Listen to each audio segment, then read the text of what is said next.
अगर हम सरकार को वोट देते हैं तो सरकार से क्वेश्चन भी पूछने का हक रखते हैं। अगर सरकार हमारे लिए ये आके कहती है कि हम जनता के सेवक हैं, हम आपके चौकीदार हैं, तो फिर हम चौकीदार से पूछ तो सकते हैं ना कि चौकीदारी में सेंध कहाँ से लग गई।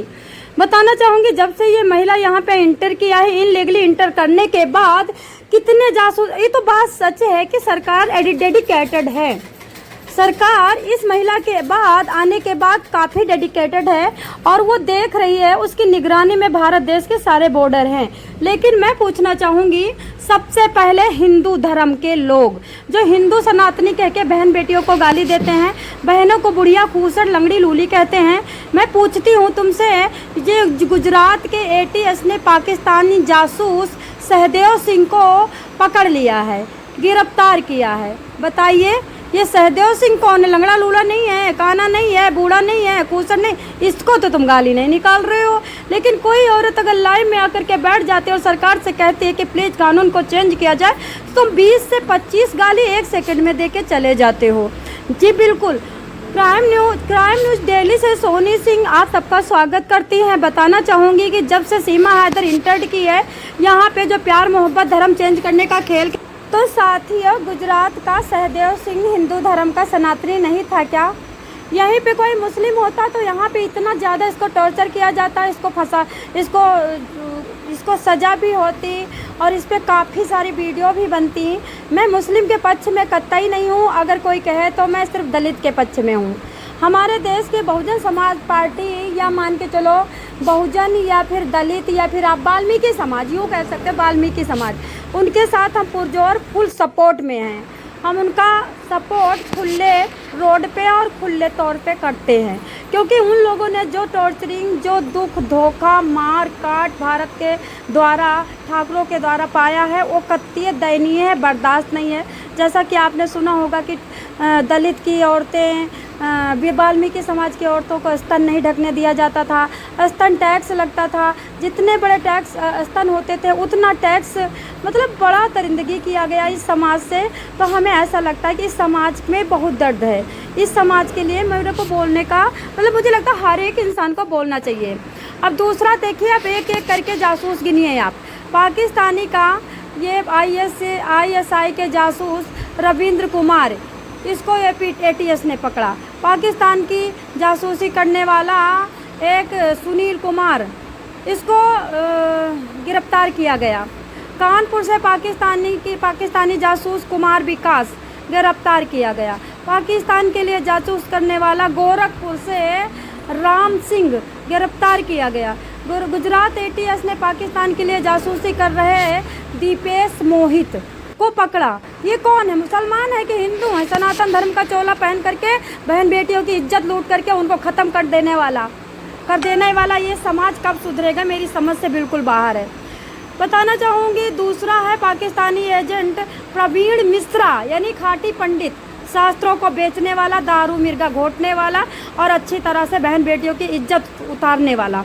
ये प्रवीण मिश्रा, क्राइम ब्रांच ने इसको गिरफ्तार किया। हरियाणा के कैथल से पकड़ा गया पाकिस्तानी जासूस देवेंद्र सिंह। देवेंद्र सिंह कौन है भैया? मुस्लिम है क्या? अच्छा, बहुजन समाज पार्टी का होगा, दलित होगा, दलित। पाकिस्तानी जासूस पकड़ा गया दोबारा। शेर मसीह, कहाँ से पकड़ा गया? देखिए, ये सूरज मसीह है। हाँ, ये पकड़ा गया शेर मसीह, सूरज मसीह गिरफ्तार। भारत की नागरिकता ले चुका दोगला हिंदू नंबर 1 का भागचंद शरणार्थी के रूप में आया। 15 से 20 साल भारत में रह रहा है। यहाँ की नागरिकता लेकर के यहाँ की सुख सुविधाएं, राशन तक ले रहा है। उसके बाद खा तो भारत का रहा है, पी तो भारत का रहा है, लेकिन ढोलक बजा रहा है पाकिस्तान का। भागचंद सिंह है, हिंदू के नाम पे कलंक, दोगला, राक्षस, नागदेव। बताना चाहूँगी, इसके आगे आती यूट्यूबर ज्योति मल्होत्रा। पाकिस्तान की जासूसी के आरोप में अभी तो उसकी जांच चल रही है, अभी वो गिरफ्तार हुई है। पाकिस्तान का एक और जासूस पाकिस्तान की जासूसी करते हुए हरियाणा से पकड़ा गया है। ज्योति हिसार से है। ये 18 से 20 लोग क्यों पकड़े गए बताइए? इसमें कोई मुसलमान निकला? No, never. मुसलमान भी पकड़े गए हैं अभी हिसार से, जींद से, कई सारे पकड़े गए हैं। उनकी लिस्ट शायद मैंने नहीं लगाई है। दोस्तों मैं सिर्फ ये बताना चाहूँगी, सनातन के चोला में ढोंगी बिल्ला जो पहने हैं वैसे तो सियार हैं, लेकिन खाल ये शेर का पहन करके और जो ये निकलते हैं कुकड़ों को मुर्गा बन करके बहन बेटियों की छत बिछत करते हैं। 9 साल की लड़की सूटकेस में मिलता है उसका शव, खून से लथपथ, पूरे अंग छत बिछत, हड्डी टूटी हुई। लड़की हॉस्पिटल में जाते ही मर जाती है। बताइए कौन जिम्मेदार है? अभी तक पकड़े नहीं गए आरोपी। 9 साल की बच्ची के आरोपी जो राक्षसी पना भैंसी पना करके उस लड़की को मार दिया, पकड़े नहीं गए।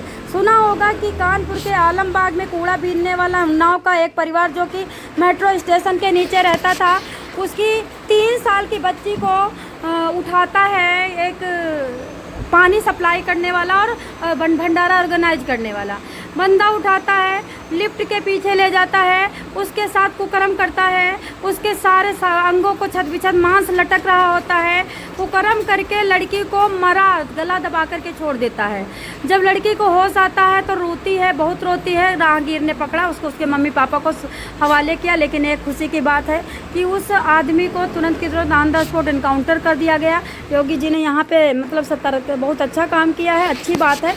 मैं तो कहती हूँ ऐसे दरिंदों को नंबर 1 जासूस, पाकिस्तान के लिए मरने वाले, पाकिस्तान की बड़ाई करने वाले, पाकिस्तान की जासूसी करने वाले ऐसे हिंदुओं को तो मैं कहती हूँ कि जनता के हवाले कर देना चाहिए। जैसे सऊदीया में कानून है कि चप्पुओं से काट दिया जाता है, सेम यहाँ भी होना चाहिए। कानून की बहुत बड़ी गलती है। लेकिन एक बात और बताना चाहूँगी, जब कोई कानून की तब्दीली के लिए हमारी सरकार एक्शन लेती है तो यहाँ टांग पकड़ के खींचने वाली जनता, लोकतांत्रिक ये भी कहीं ना कहीं गलत है। लोकतांत्रिक में ना बहुत फ़ायदा उठा रही है जनता। बोलती भीमराव अंबेडकर की मूर्ति लेके आ जाती है और उसके बाद उनको आगे खड़ा कर देती है, बाबा भीमराव का अपमान बता देती है। कहीं ना कहीं वाल्मीकि समाज भी इसमें बहुत ज़्यादा टांग खींच रहा है। ऐसा नहीं है कि अगर मैं हिंदू हूँ तो हिंदू का पक्ष लूँ, चाहे हिंदू कितना गलत है। अगर मैं ठाकुर हूँ तो ठाकुर को अनदेखी कर उनके गलतियों को पर्दा कितना गलत, नो नो नेवर। वाल्मीकि समाज का पक्ष तो ज़रूर ले रही हूँ, लेकिन वाल्मीकि समाज की गलतियों को भी गिनाने में मैं देर नहीं करूँगी। दोस्तों हिंदू अलग हो चुका है, हिंदू डिफेक्टेड हो चुका है, हिंदू अल्टर हो चुका है, हिंदू के अंदर हवस भरी हुई है, हिंदू का मानसिक संतुलन खत्म हो चुका है। हिंदू में कुछ 4-5 लोग हैं जो कि ध्यान नहीं दे रहे हैं, वो लोग अभी भी सही है जिनकी वजह से भारत देश चलता। अभी एक बात और बताना चाहूँगी मोदी जी के बारे में। अच्छा ये बताइए, किसी को तुम ना रामायण पढ़ाने के लिए बिठा देते हो और उसको रामायण का राह नहीं पता, जैसे कंगना रनावत तो सिर्फ छोटे छोटे कपड़ों में डांस कर सकती है, बॉलीवुड में काम कर सकती है, एक्शन दिखा सकती है। क्या वो संसद में बैठ करके सीखेगी कि काम करेगी? तो क्या सिखाने के लिए मोदी जी ने बिठाया है? ऐसे बहुत सारे नेता बैठे हैं जो सच्चे हैं और जिनको पॉलिटिक्स की जानकारी है, राजनीति करना चाहते हैं, उनको सांसद क्यों नहीं बनाया जाता? कहाँ से ढूंढ ढूंढ के नेता लाए जाते हैं? कहीं ना कहीं बीजेपी की पार्टी अपनी पार्टी को सशक्त करने के लिए सारे हथकंडे अपनाती है। जैसे कंगना रनौत को क्यों लाया गया? कंगना रनौत के पीछे बॉलीवुड की कम से कम 90% जनता है, कंगना रनौत को पसंद करती है, बेबाकी के अंदाज में, सच बोलने के अंदाज में। इसका मतलब तो ये नहीं कि आप उसको पार्लियामेंट में बिठा दोगे, उसको संसद की रानी बना दोगे, उसको सामाजिक सोशल वर्क करने के लिए छोड़ दोगे। नहीं, जो कहते नहीं, जिसकी डफली वही बजावे। जो जिस काम के लिए बना है, कंगना रनौत बॉलीवुड में फिट थी, डांस में फिट थी, सैड सॉन्ग और एक्टिंग और लेक्चर में फिट थी, लेकिन सांसद में बिठाने के लिए नहीं। लेकिन अब क्या कर सकते हैं, बीजेपी को पहले पार्टी सशक्त करना ही पड़ेगा। नहीं करेगी तो फिर आगे चल के कुछ काम नहीं कर पाएगी। तो किसी तरह से दांव पेच लगा करके ये लोग कर रहे हैं। फिलहाल एक बात और बताना चाहूँगी, अभी भी बहुत ऐसी महिलाएं हैं जो राजनीतिक में बहुत अच्छा काम कर सकते हैं। कंगना रनौत की वहाँ पे शायद हमारी समझ से कोई ज़रूरत नहीं थी। आगे आप लोग कमेंट करना, क्या मैं गलत बोल रही हूँ, क्या सही बोल रही हूँ।